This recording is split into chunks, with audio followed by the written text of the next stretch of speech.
YouTube, thanks for checking out The Film Geek. Today I'm talking about the 1958 film, I Bury the Living. George, I put black pins in the map for the Drexel couple the day they were killed. Now, I didn't think anything of it at the time. And then I took a white pin out of the map quite at random, and I put a black pin in its place, and today I find out the old man it belonged to died during the week. I Bury the Living is a 1958 horror movie that's directed by B-movie legend Albert Band. Albert Band is also the father of Charles Band of Full Moon Features. The film tells the story of Robert Kraft, who's played by Richard Boone. He's become the newly appointed chairman of a committee that oversees a local cemetery. Basically, his job would include signing checks, making sure bills are paid, and selling plots to the living. In the office, there's a map of the cemetery, and it's marked with all of these push pins that symbolize whether or not the plot is owned by someone who is living or someone who has deceased. If the owner is still living, then it's marked with a white push pin. If the owner of the plot has deceased, then it's marked with a black push pin. On his first day, Robert finalizes the selling of 2 plots to a married couple that's friends of his.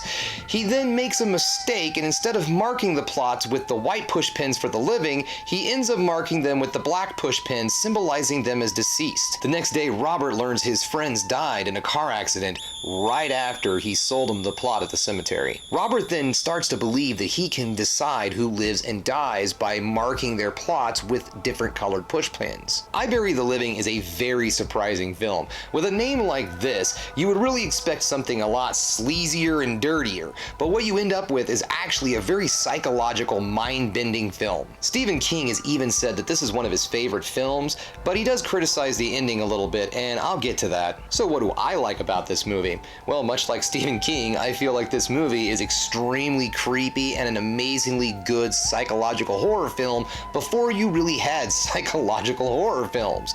And as he did say, the ending is a little wonky, and as it turns out, the movie did have a much darker ending to this movie that was in the script, but the studio really didn't like that level of darkness, so they told Albert to go ahead and change the ending, and it made it a little bit lighter hearted. Now, this doesn't ruin the film by any means.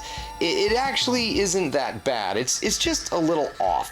In other words, the tone of this film is really dark, and this ending that it has lightens the film up a little bit, and it just doesn't feel right. It really feels kind of tacked on. So the ending doesn't really ruin the film, it just doesn't fit the somewhat supernatural tone that the movie has throughout the entire thing. It just does a little bit of a twist, and like I said, it doesn't ruin it, it just could be a little bit better. I Bury the Dead really feels like a long episode of The Twilight Zone, which is a very good thing. The film is well written, it's well executed, and to tell you the truth, it's very short for a full-length film. It's only an hour and 18 minutes long, so don't worry, like most of the movies I've been talking about this week, it's not one of those super long old black and white movies. I'm going to mention one last thing about this movie, and that's its amazing use of imagery. And one of the things I want to point out is the board itself, or the map. The map is really cool. It starts off just like this small average map on the wall, and as the character Robert starts to go a little bit crazier or maybe drunk with power, the map itself starts to get bigger and bigger and bigger until it just kind of takes over the entire wall. And I love this imagery, just showing how this character is just slowly but surely starting to go insane. Alright, so if I've piqued your interest and you want to check this movie out, well, good news! It is currently streaming for free on Tubi TV with commercials. Okay guys, that brings us to the end of another Film Geek video. If you liked what you saw here today, go ahead and subscribe to the channel, ring that bell for notifications, and give the video a thumbs up so I know you like what you're watching. And if there's another thing you can do, folks, that is keep watching movies. You know I'm gonna.